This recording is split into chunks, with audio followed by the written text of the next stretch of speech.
What is going on, guys? Coach David coming at you live, another episode of the Muscle and Mindset podcast. And today I have the honor to have your 2021 Men's Physique National Champ, coach, entrepreneur, human, dude, good friend, Tom Cox. Welcome to the show, bro. And thank you so much for having me, man. I love the content that you're putting out, and I'm just eager to get this rolling and start this discussion. Yeah, love it. So, guys, before some of you guys jump on, it's like, well, you're interviewing the guy because you're starting pro. No, we're going to do an episode like a few weeks before nationals. But you know, when you're gunning to be the best in the country, your focus has to be in the show. So, first of all, congratulations, and this thank you so much. Is huge accomplishment.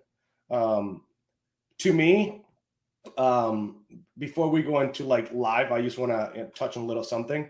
I break down shows in a different way when they come to national shows. So juniors, to me, it's a good show. You get a pro card, very respectable show. Amazing competitors have come out of it.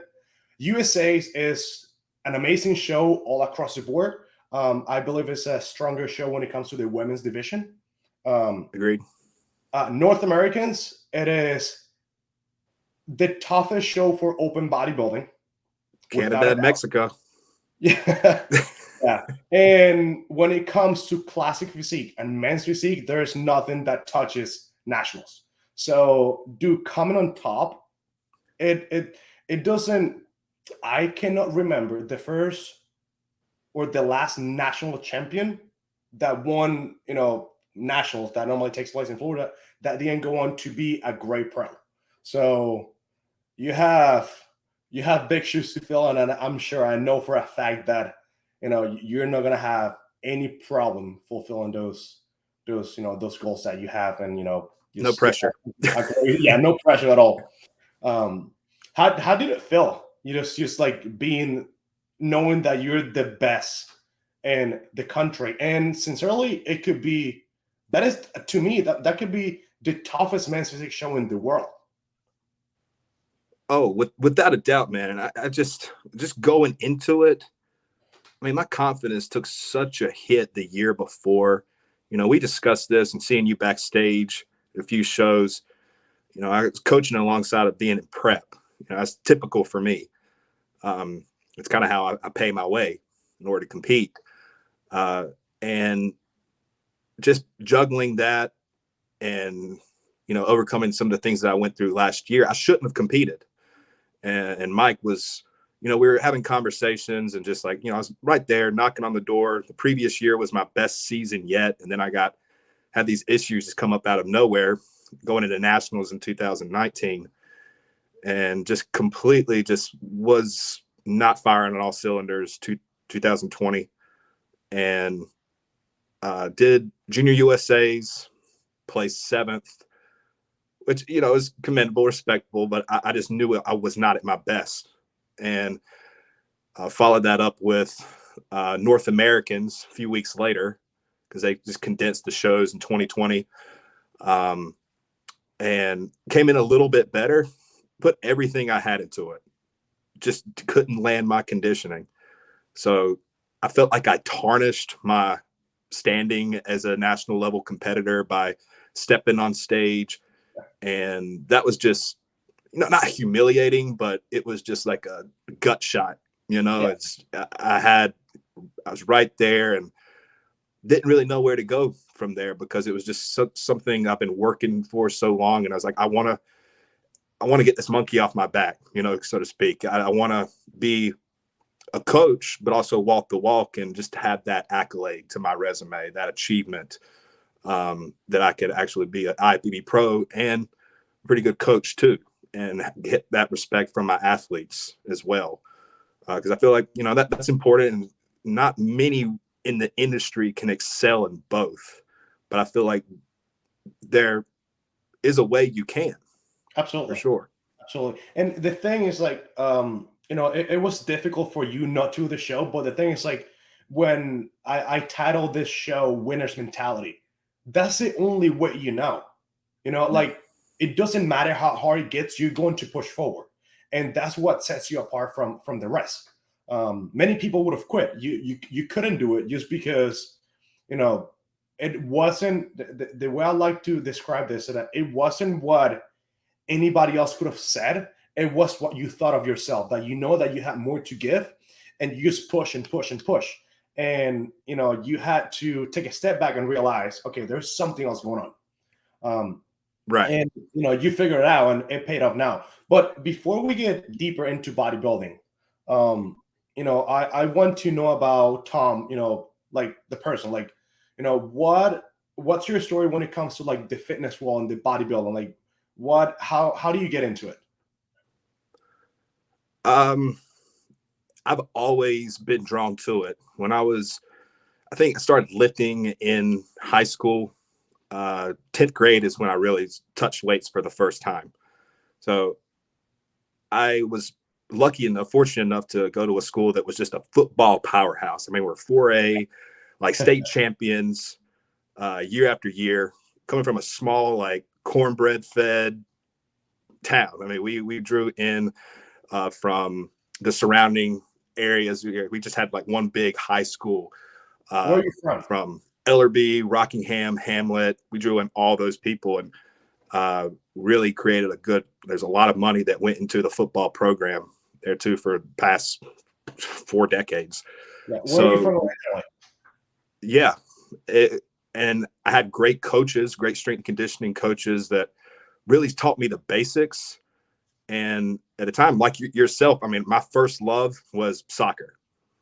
And I would spend hours and hours just refining my skills with that, playing out in the front yard of my house. I mean, I broke a few windows, pissed off my parents, but I always had that drive, really. And then I was able to really focus that into weightlifting after sustaining an injury my freshman year and going through rehab, and figured out that, hey, I can really build muscle with working with these weights. And then my attention really went to like, I don't really want to run and burn off all this muscle that I built in my off season. And then I got back on the field and I was 15 pounds more than the year prior. My touch to the soccer ball was completely off. I mean, you know how that is.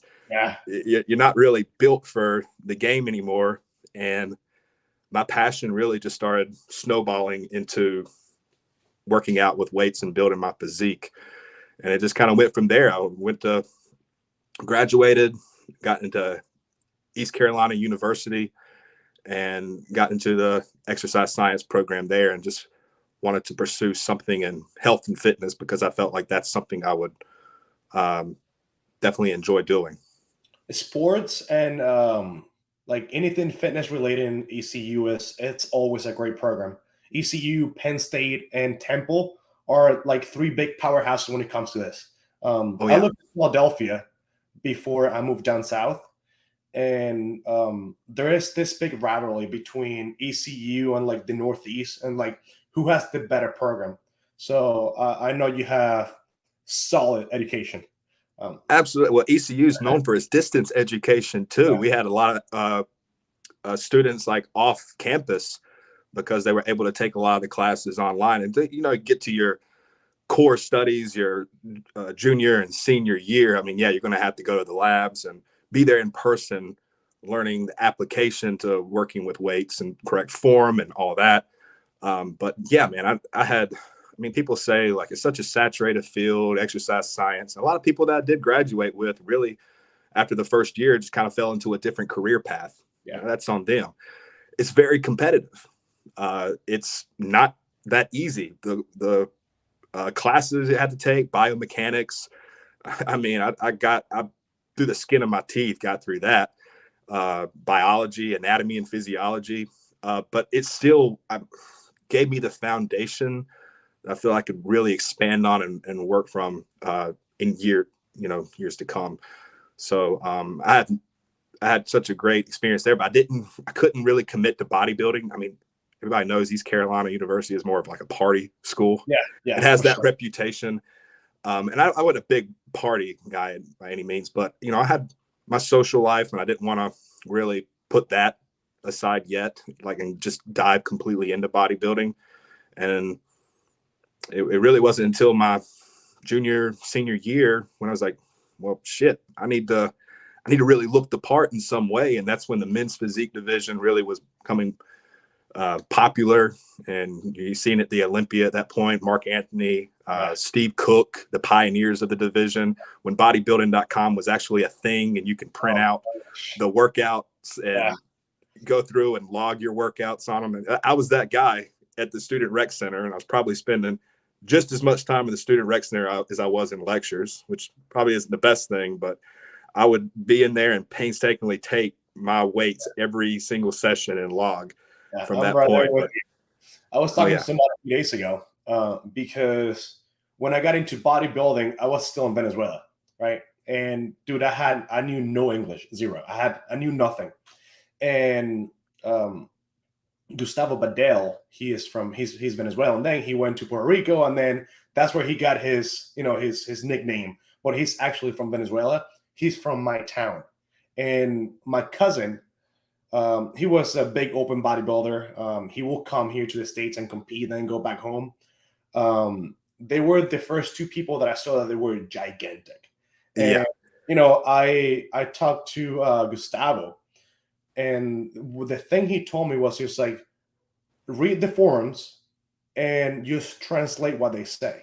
So here I am at 14 years old, going to the forums and dude, just reading everything. I will wait for Ron Parlo to reply to people. Dusty was always in the forums. Who was Scott? They have the podcast too. And for nutrition training. Dude. Scott. That is the best book for bodybuilding for anybody getting into it by far. And you will have Dave Palumbo replying there sometimes. And dude, I will literally just print off pages of everything and then just translate it word by word because I had no idea what they were saying. And then I will go on bodybuilding.com and do the same thing.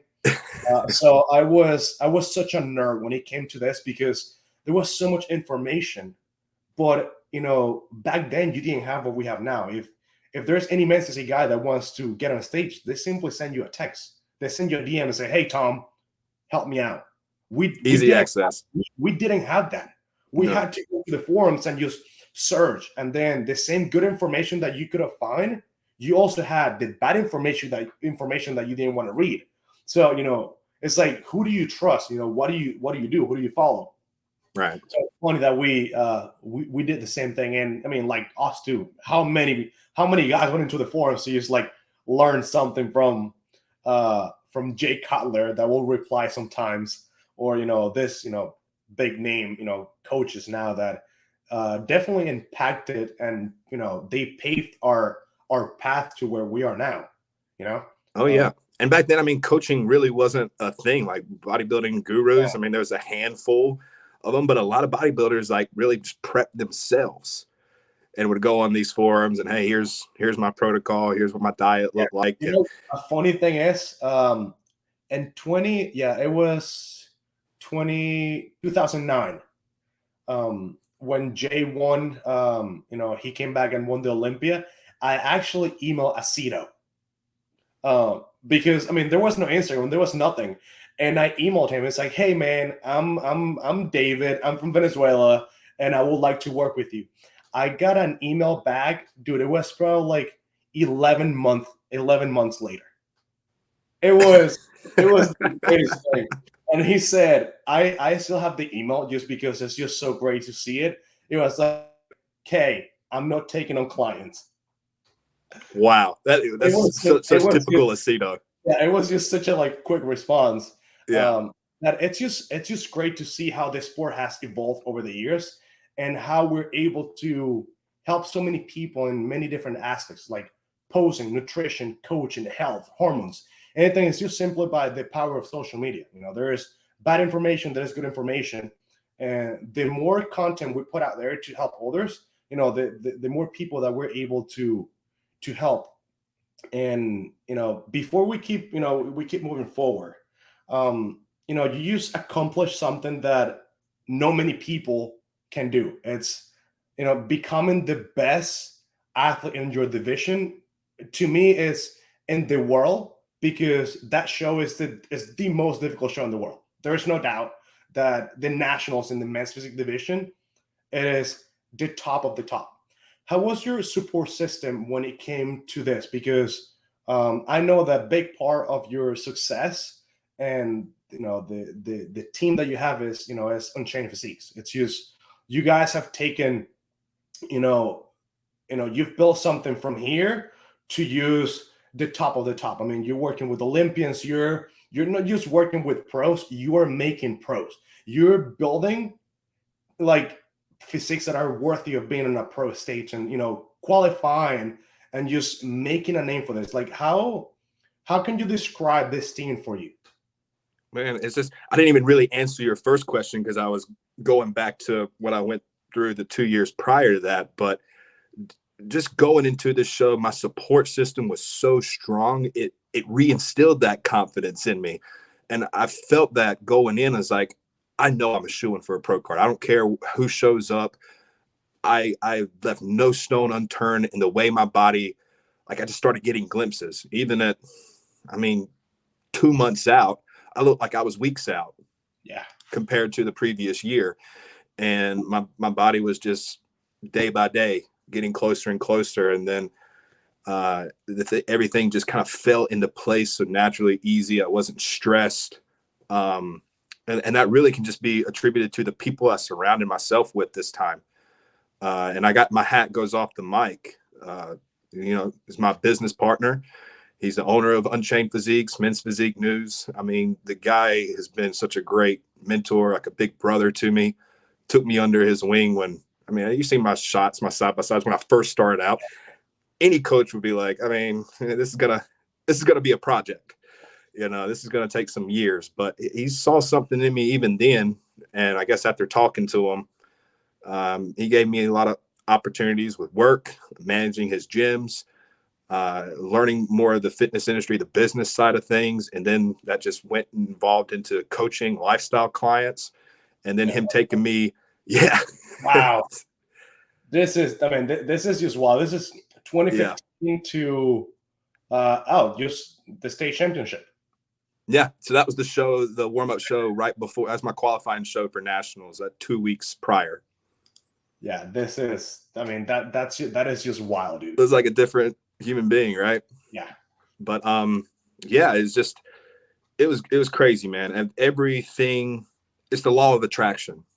It really is. If you want something so bad, I guess that's why so many bodybuilders in the golden era, all of them moved out to Venice. Yeah. They wanted to be around other bodybuilders, the top in the world. And that was just like the mecca for it. And it still kind of is today. But now you're seeing that happen in Florida. You're seeing that happen in Texas, even in the Carolinas, how it's grown up. I mean, it just evolved in the past few years. And I think, like, with what Mike has done, even like really just specifically for the men's physique division, really created that on the East Coast for us. And it's exciting, man. And it's so crazy I mean, it's overwhelming, really, to think how fast everything has really grown exponentially year to year. But just to go back to the support system, I had Brooks, who's just a prodigy of a coach himself, only being 25, and his training IQ to where it is beyond mine. I'm going to be honest. His insight, he asked the right questions. And when I met Brooks, I was like, I got to introduce you to Mike. And just from there, he became like my training partner. We were in the gym every day at the same time, eating the same meals on the same schedule. And he just held me accountable to it. I couldn't go in there without leaving it all in the gym. So that was a big factor, I feel like, to my success. And Mike, when all my health really took a hit, and we'll talk about that later, but we were flying blind really in 2020. We didn't really know how to navigate what was going on with my body. It was fighting itself. And it came to that conversation, and it's like, you can still be a great coach. You don't need to do this to yourself and keep pushing yourself. Take your health into consideration, because you are a great coach. And there are a lot of great coaches that don't have that IFBB pro status. But just something deep down, I mean, we both came to that as like, we haven't expended all our resources. I know a guy, and Mike made a phone call. He and Dom really hit it off a year prior when they met at a pro show. And I guess them both being from New York and Italian, that helped too. They're cousins. Yeah. So he got on this phone call with Dominic Mestasio, and from there, I mean, Dom got on a call with me, had that consultation. We hit it off. He had a game plan. And when he sent over the first, I'm kidding you not, David, when he sent over that first meal plan, I was like, holy shit, what have I gotten myself into? It was like you, when you had to like transcribe all those words and everything. That's what it was like. It was like hieroglyphics. I didn't know what the hell I was looking at, but I was like, okay, back to my college days and being studious. This is what I have to do. I'm going to set alarms in my phone when I need to take this, like over $1,000 of supplements, like just digestive enzymes, top of the line, probiotics, prebiotics. We had to really address my gut health for the first 4 months and pretty much literally rebuild the lining to my stomach. And it wasn't even in the cards of competing this year when we started off, but then how my body started progressing, changing rapidly after that first 4 months. He's like, in August, we got the phone call and he's like, hey, we're doing nationals this year. We're going to give it a shot. And I know it's the biggest show, but he had so much confidence in me. It's like, this is what we're going to do. And I was like, so all right. I'm a fan of the sport, and I love bodybuilding, not use each class. I love the art of bodybuilding. Right. Same here. I'm a fan first and foremost. I don't care if you do men's physique. I don't care if you do open bodybuilding. I don't care if you do classic bikini. I don't care. There's an art of building something from the bottom, understanding what is behind curtains, and coming up with the solution to the problem. Okay. So, and was it 20? Yeah, it was, we talked backstage at one show, and you shared with me that you were dealing with some gut issues. And ever since that moment, that's actually when I met Brooks that first time. I follow your journey like a fan. I wanted to see how you were able to overcome the obstacles, because that is not easy, right? Somebody else would have quit. Somebody else would have said, you know what? I'm just going to be a coach. I'm not going to pursue my dream of forget about the IFBB pro status. That is just a title that you have. It's just literally like beating all the odds that you had against you. Like, the chances of you coming out of that were very slim to none. But you found the right person to help you with this, and that's what I call a winner's mentality. Like, there's nothing that was going to stop you from getting there. And the only thing that I believe that could have stopped you was, a blood work that said that is the end. But you figured it out, and you came on top. So, you mentioned that Dom. Actually, I know I have never talked to him, but I've done Dave's Secrets to Become a Diet Guru. Yeah. I did it in 2014. And I talked to him, on like whenever I have a question, I'll text Dave and he'll get back to me. And one time he mentioned Dom as someone who he truly believed was a great coach when he came to figuring out shit that nobody else could. Yeah, his pedigree, his clinical background. I mean, he's an underground guy. He's not about the notoriety. He's not about, the clout. And that's why, I mean, I have so much respect for him because he's very professional. But he coaches Olympians. I mean, he is a top level coach, and he puts effort into every single athlete, whether it's an Olympian or whether it's an amateur doing their first show. Yeah. If they put in the work, he's gonna reciprocate that work for sure. Yeah, and I have to say that one of the reasons why you were able to accomplish what you did with him is because you were coachable. You were able, you decided to listen. You're a coach, right? And we as coaches sometimes we're like, oh, I know every fucking thing, so I'm not going to listen to you. I have to admit it. I mean, 5 years ago, if someone gave me an advice, it's like, dude, come on, I'm a coach, right? Yeah. And I have to be honest. I mean, I've been there, and I mean, you have coached people to win overalls. On your team, you guys have Olympians. So, you have this guy, that's going to help you. You have to have an open mentality to let someone that you really don't know, as you know, Mike, to literally have control of your whole life. Because it's not just your nutrition and your training. It's literally your whole life. Yeah. I mean, it was in the balance. I mean, I was taking medication, Humira, having to circumvent that, knowing, with the timing, how that affects your body, him doing so much more research than his average client just to kind of figure out what we need to do, what our approach really needs to be. And he had my full trust when I saw the first plan and executed it. And after the first 6 weeks, he had a pretty good grasp of, okay, what we really need to do going forward.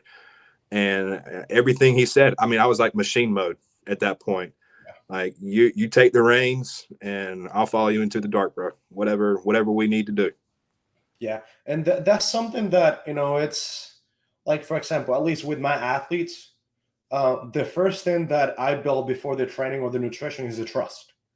Absolutely. If you don't build trust, and your coach, that relationship is not really going to work. So I have worked with a few coaches over, I've been, I coached my first person actually in September was 11 years. I started very young just because I play soccer. I needed to be a better athlete. I wanted to sign my contract. So I was just learning everything I could. And someone that made me understand coaching and the art of bodybuilding and the health side of this was someone that I consider my mentor and the person who just inspired me to be the best coach that I could, as Matt Porter. Rest in peace. Yeah. Matt, I mean, we did one show together. Matt coached Dom actually for prep. Yep. That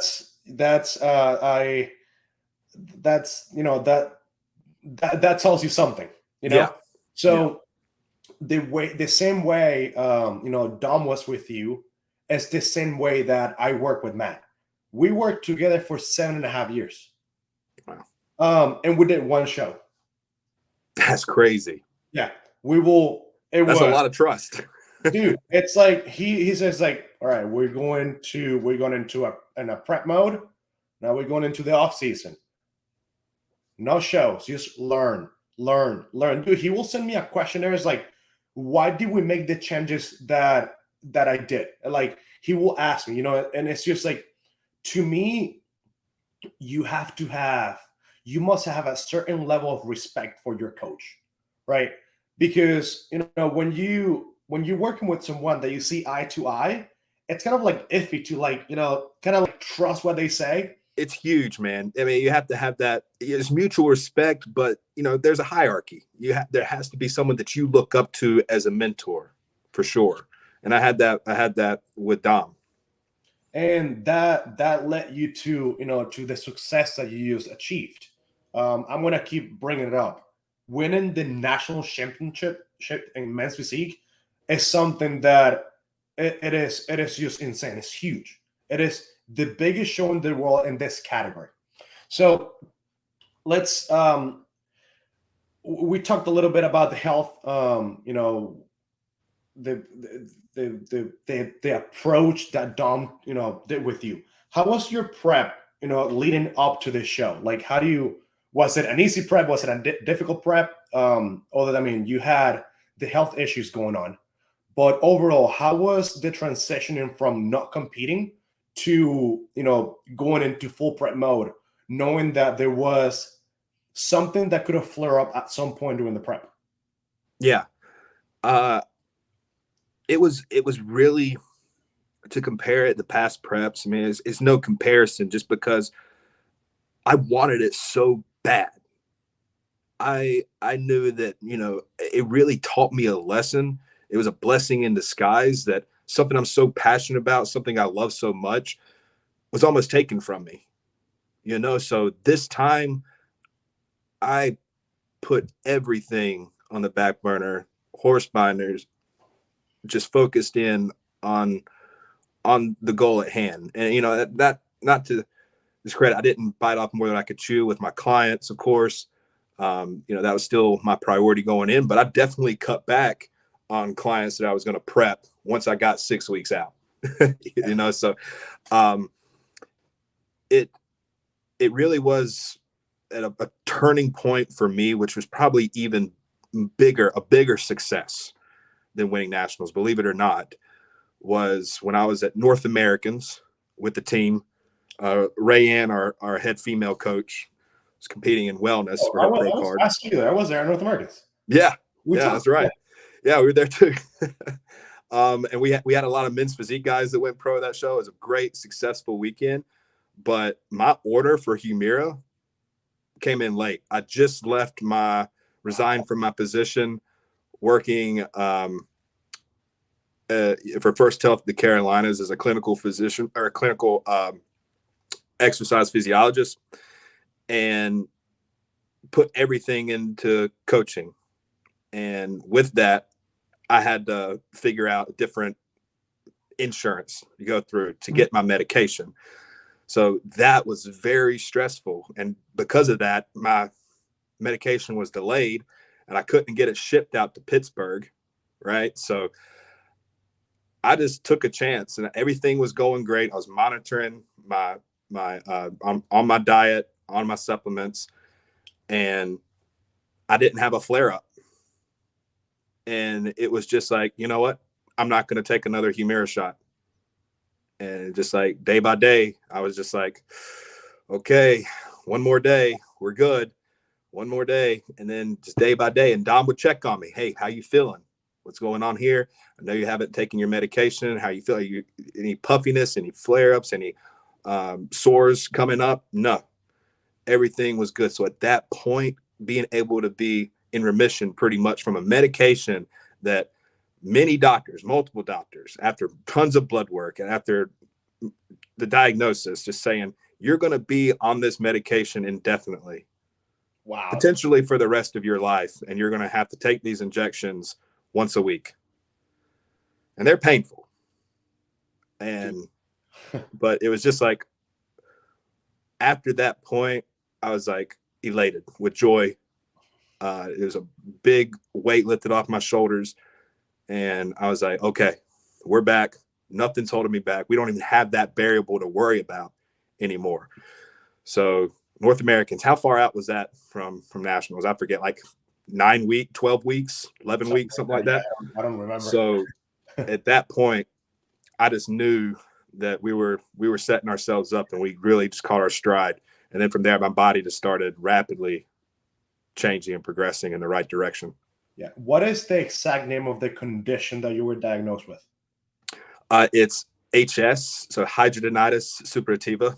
It's an auto-inflammatory, autoimmune condition that it starts from issues with the gut, and really, eating certain foods would cause me to have bad flare-ups, and that would manifest itself in sores and boils on like my inner thigh area.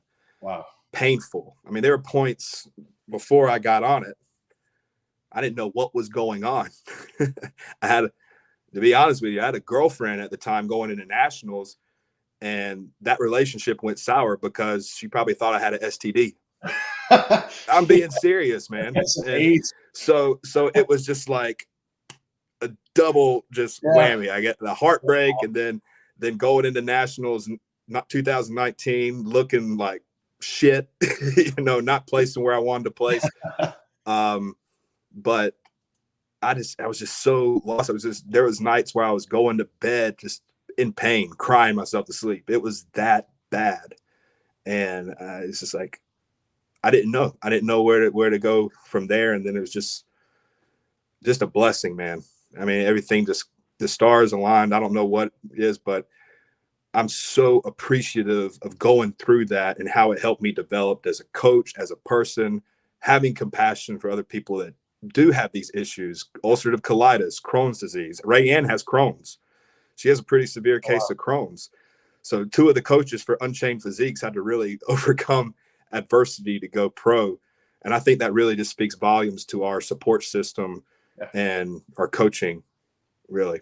Yeah. And, we're in an industry where it is very easy. I mean, you've seen this, as you come up with a coach that, when someone asks me, can you coach me for men's physique? I coach some guys, they win their shows, but simply when they come to me and they say, hey man, I want to go pro, I say, go see Mike, go see Tom.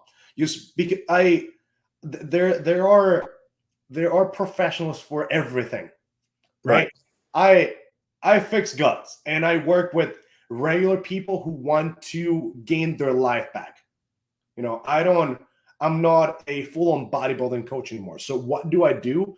I just share the little bit of knowledge that I have with the world. But if they need guidance to, pursue the sport of bodybuilding and the division of men's physique, the only people that I recommend is Unchained Physiques, because it's just you guys have proven that you know what you're doing, that you can help someone make it to the next level. And the fact that, you guys have this support system that it's a family, right? Oh yeah, for sure. You will have other people, you will have other teams say, well, when Champions League, they're a piece of shit. They're doing this, they're doing that. And I get that myself, at least. It's like, oh, Dave, the Hispanic guy, he doesn't know shit. He doesn't speak English, And dude, I get that all the time. It's like, well, it's just, you see my clients, see what I've done, right? And that it is just really empowering to see that no matter how much adversity you have in your life, and whatever life throws at you, you overcome it as a person, as a coach, and you do it as a team. Like, I didn't know about Ray. I didn't know that she had that autoimmune disease, and that just tells me that you guys are so tight, you guys are like family, that the rest of the world is blocked off because you are just focused on your people, your circle, and making sure that the people around you is just they're achieving success. And absolutely. And we never wanted to put that out there prior. Didn't want that to be seen as for sympathy or pity, or to use it as a crutch. Oh, I didn't get this placing because, well, I had this going on. Newsflash: everybody has obstacles in their lives. They're going to hit them during prep. There's no way around it. It's just like there's different levels of it, for sure. Some people just have this like, crazy, devastating things. Like, for instance, one of Dom's clients, nationals, last year, he lost both of his parents to COVID within 2 weeks. Wow. Yeah, he lost both of his parents, and then he came down. He was in the hospital in critical condition himself with COVID. Came back this year and narrowly missed it, but placed overall in his qualifying show. Came back looking even better than last year. just missed it. But that just goes to the caliber of competitors that were there this year. Even me, like looking back at the pictures, I'm like, damn. I mean, it was And that stats. to me, that what you just explained is the definition of success, right? Like you were not successful because you won the national championship or because you won your pro card. You're successful because you had an ideal and you did everything every day to make sure that that happened. Success is a progressive realization of a worthy ideal. You know, if you have a goal in mind and you repeat the actions that you're supposed to every day, you're a successful person. You know, success is not the end goal. It's the daily progress. And I mean, you showed what that is, you know. And you know, this guy that, I mean, I'm you know, my heart goes out to him because he lost his parents. You know, he is successful. He might have not won his pro card, but he did everything that he could to He make sure proved that to himself, man. And that just really, it was inspiring just to be there alongside that journey. Like, yeah, he was heartbroken, of course. It was a big hit, but just to prove to himself that he can get right back out there in the ring and do that again, more power to him, man. yeah. That's a strong mindset. That's Yeah, very so rare. all the competitors, athletes, use you know, whoever listens to this, you know, just understand that you cannot get obsessed with the end goal. You need to get obsessed with the daily progress. The process. You know, like everything that you do every single day, because you don't know if you're going to wake up tomorrow. That is not a fact. The only thing that you know is that today you have the chance to do everything in your power to be the best that you can be. If you do that, you're going to be successful. That's the bottom line. And that is what a winner's mentality means. That is what that is, you know, and you have it, you know, that. And I And just want to say this real quick. It was like all those losses, all those, negative experiences to lead it to that day on the national stage, being surrounded by my friends, my team, who I consider family, knowing that my real family was watching from home. Shout out to the Ifbb NPC for having a live stream that was good quality it for was for an amateur show. I think it was the best live stream of the whole year. Yeah. Yeah. I know there was like a little fluke at the finals, Yeah. whatever, but prejudging, that's what really, really counted. I thought that was so awesome that my family was viewing and cheering from home, and me just knowing that in the back of my mind was pretty awesome. But everything, like, I wouldn't trade that experience. I wouldn't trade those failures. I wouldn't trade those losses. The 6 years to build up to that. When I broke down in tears on stage and I was able to, like, through that whole thing, I mean, I know I got criticized for it because I was so stone faced and in my zone in the lineups, but man, it just hit me all at once, and you can't describe it. But that's like, you've seen competitors that just break down, and like when they win that, all that relief. But it's so much more than a pro card, because I got my pro card. I already knew that going into the overalls, but then when that hit me and it was all said and done, how many people get to experience that in their lifetime? Something that they've worked so hard for to reach the pinnacle of that moment, And yeah, I'm starting at the bottom of the food chain again, but it was just like, to this point, the best day of my life, without a doubt. And I'm gonna say it here on air. I'm gonna be completely honest with you. When I saw that you won, dude, you can ask my wife. I was running around the fucking house like you were my client. I'm not kidding you. We were watching TV downstairs because it was pretty late. I mean, dude, I'm already like 30 minutes past my bedtime. I'm in bed by 8. Yeah. And I saw that picture. I got up the couch and I started fucking running around the house. Just because it was so cool to see that I knew what you were going through, right? Yeah. It was just like such a like empowering moment to see like my body won the shit, like he is the best in the country, dude. She's like, who won? Who is this guy? Dude, I was just like, fuck yeah, it was so cool. Dude, one thing I actually want to ask you about is like, how do you link up with Mike? Yeah. Well, I mean, our story goes back a ways. I know met him in 2016. It's really relatively, it's not that long ago, but I mean, it's That's when you just turned pro. all the time that we spent together, the hours, the business, growing that, and then him being Mike from my employer, giving me this opportunity to being a business partner and a mentor to me, and then just building this, for lack of better words, empire. What we've been able to create, like our wheelhouse has always been men's physique and Unchained Physiques. When he first started it, he even didn't have an idea of what it would turn into, what it would evolve into. And meeting him backstage, this is just the kind of guy that Mike is and still is to this day, that he's able to really see talent. He's able to see those that, maybe others wouldn't be able to notice, but that we were able to connect. And I went to like a seminar that, Jeremy Buendia at the time, he had him fly out to one of his gyms in the Raleigh area. And my coach, my first coach that I worked with, Robert David Sr., he was actually a Mr. Natural, Mr. Universe. He competed against Mike O'Hearn back in 1996 and came second to Mike O'Hearn. So he's just an old school bodybuilder, and he got me into it, taught me how to train properly, gave me a basic diet model to follow. But he's the one that, I got to give credit to him. He's the one that said, hey, this new division, men's physique, I don't know anything about it. The posing, this guy seems to know what he's talking about. And he's surrounded by pros. So if I were you, I would go to that seminar. I would network. I would meet his athletes. I would work out with his athletes and then get connected to him.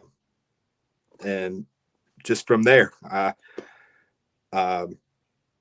went to that seminar, ended up training with him and his coaching partner at the time, Axel.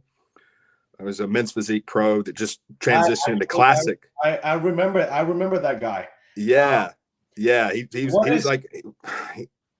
He transitioned into classic physique. It would have been a great classic physique. Really? Like he was like what, 6'2", 6'3"? No, he looks like that in his pictures, but he's actually like 5'7". Short Puerto Rican. Yeah. But Axel was actually hold on. I'm confusing the guy.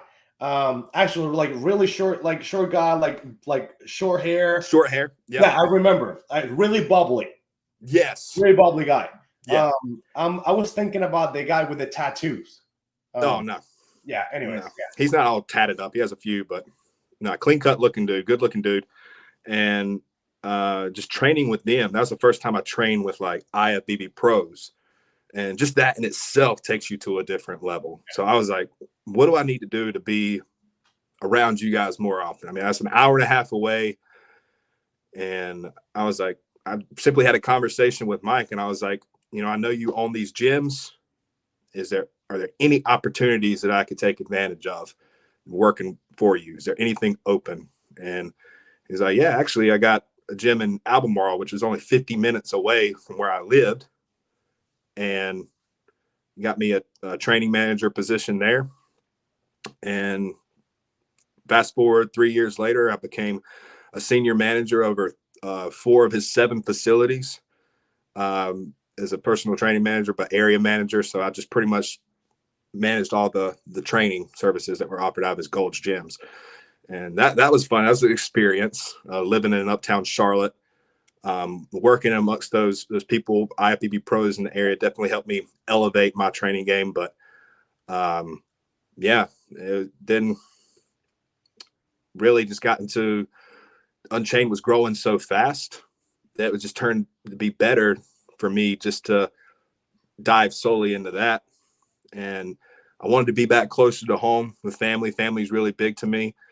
And we were able to come to an agreement. It's like, hey, you can just be coaching for me. We'll keep building this. You'll be able to devote more time to it, which is only going to help him too. And I was able to come back, and we were able to reach an agreement, be closer to family. Everybody wins. Nice, dude. I mean, I met Mike actually in 2016 too. I believe it was Excalibur that he won right before going to North Americas where he took his pro car. Am I right? Yep, that's right. I remember that. Because when he stepped on a stage, I was actually sitting right behind Trace. Um, and I Yeah. went like, holy fuck, he was just peeled. Mike could get conditioned, man. Dude, People I mean, forget, but that guy knew how to suffer. dude, that show was just like it. And here's the thing: in 2016, like it's like a flashback as what the division looks now to now. Like right now, is very competitive. In 2016, when it was coming up, it was as competitive. There were a few years where like kind of like took a little, it went down a little. Yeah. But 2016, it was very competitive, and he just stood out. It was just like that is conditioning. Oh yeah. And posing. I mean, he put a lot of work into his posing because Mike, like me, we don't have the smallest tapered waist. Yeah. So we had to really create that with our posing. And that's something that Mike is just really big on. Presentation, posing. I definitely was not the most genetically gifted at nationals, but is because the way I presented my body and having that confidence and with the presentation that I feel like gave me that edge. Yeah, and I actually went to North Americans that year where he took where he won his pro card.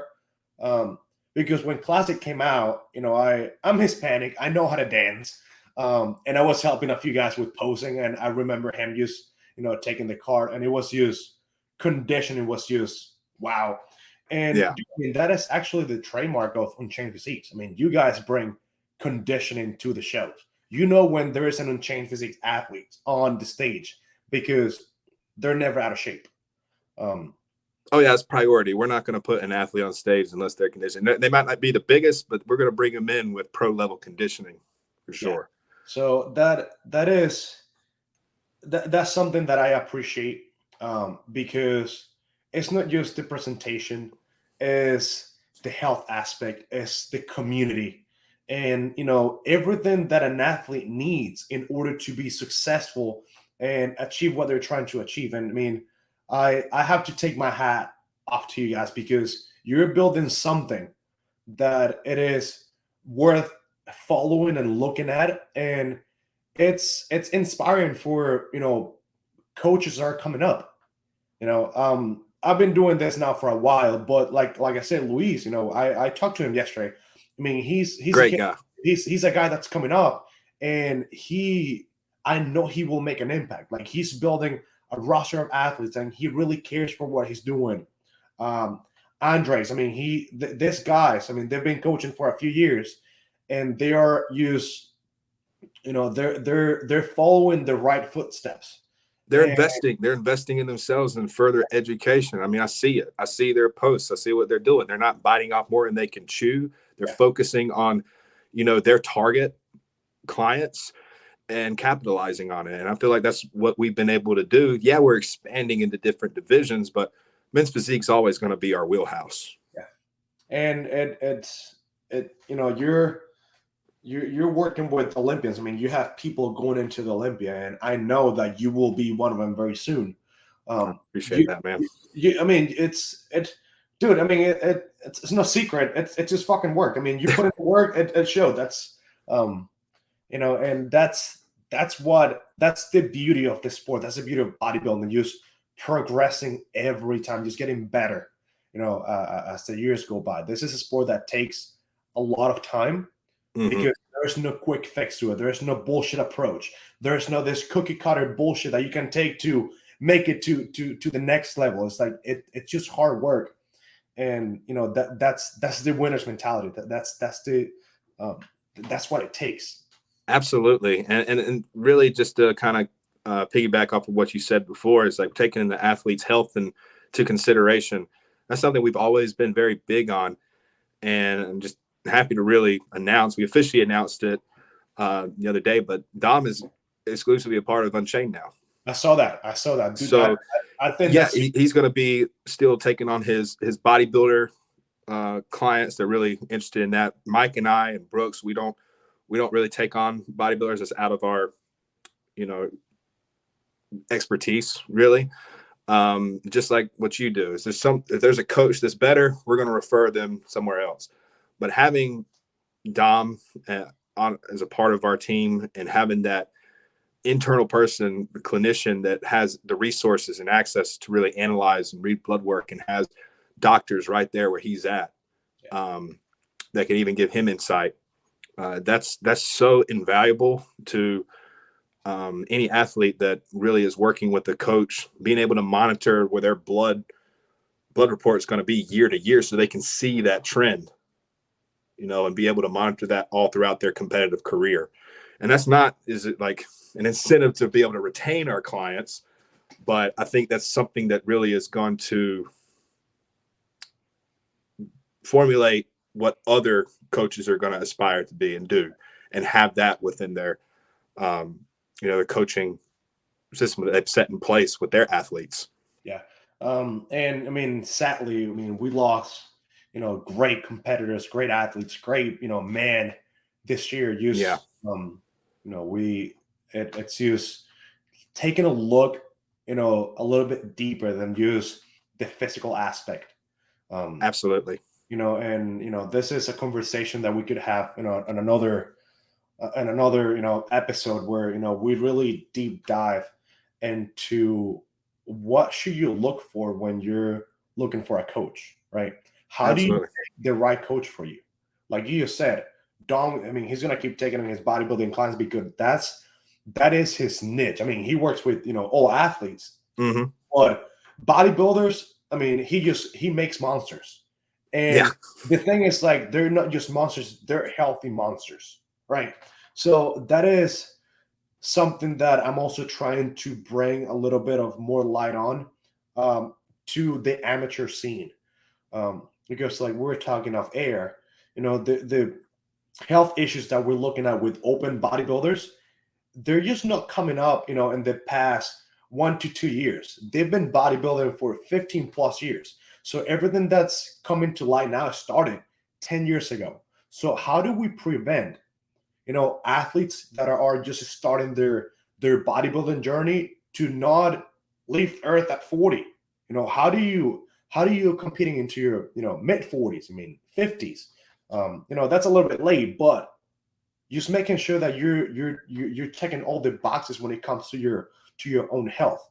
And I think the addition of Dom to Unchained Physique is going to use bring so much value to your people, and is going to draw more attention to the athletes who are looking to, start their bodybuilding journey. If they want to go into the men's physique, it's like, all right, I have the full package. I have posing, coaching, and health. What else can I ask for? And that is something that needs to be spoken about. Yeah. I think that's just with our initiative, and like you said, everything that we've faced in this past year, it's right there in our faces. And the only way we can really change it is doing what you and I are doing right now, and bringing that light to it, educating people. And, young guys, they're just coming into it. We don't hear about it, but these problems happen in the NPC. Yeah.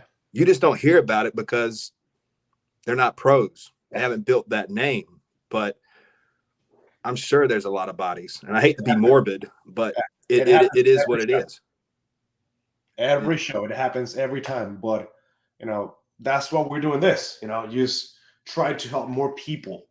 And I think the sport of bodybuilding it's coming back to where it used to be, but now on a healthier face. Everything is looking better. And I think it's just going to keep evolving. With the more years to come of competitors and coaches, mostly coaches, being more paying more attention to the health on each athlete. Yeah. And it starts with us, is the guys that are coming up, and changing to the guard is what we said, is like, we can really integrate this into the future for coaches and athletes to really look into and put this as a priority. It's just there's always life after bodybuilding, businesses that you can create from it using that platform. I've been lucky enough to when I've been able to build a career alongside with my amateur career coming up. Yeah. To where I have a retirement plan kind of in place. but these guys are just so tunnel vision, and just the stage is it, and we'll just push the gas and whatever it takes just to be the best. And is it really worth it? So I think this is great, man. I've really enjoyed this discussion we've had, and I hope it does really strike a chord with a lot of people that are that's seen what's gone on this past year and may have some hesitation, may be working with the coach right now that just doesn't really take the time to ask those questions or to lead them to get more blood work done or just to check those things. So yeah, this is important. I'm glad that we're really putting this out. Yeah, absolutely. So, dude, we've been on for an hour, and I don't want to Crazy. I don't want to keep you too much longer. I know we could talk for 2 hours, and I'd really appreciate your time. Yes, thank you for having me. Really. Yeah, we tried to this when you were an amateur. I didn't have the pleasure of doing it, but I'm glad now. You're the national champion, and am I the first one to interview you? I have an interview coming out with Dave Palumbo on RX Muscle. Nice. You know how he is, man. He does so many back to back. So I don't know when it's going to be released, but I did that last week. And of course, with Mike's platform, Men's Physique News, we went live. But this is the longest, most extensive and thorough interview I've done. Yes. Cool. So we'll definitely we can do just talk more about like actually men's physique. Just deep dive into the category, what the judges are looking for, because you nailed it. I mean, you guys know what they're looking for. You brought it, and you have found that formula to just create powerhouses because that's your niche. So we could definitely use another time, just talk more about it, and just keep expanding the success or on training physiques. So I want to thank you so much for coming on board, and just give me an hour of your busy day to just share your experience and share a little bit of your life. Oh man, I appreciate this so much, man. I love doing this. So let me know. We'll definitely do this again in the near future. All right, awesome, brother. Thank you so much, and hope you have a great night. All right, same to you, Dad. Take care. Peace out.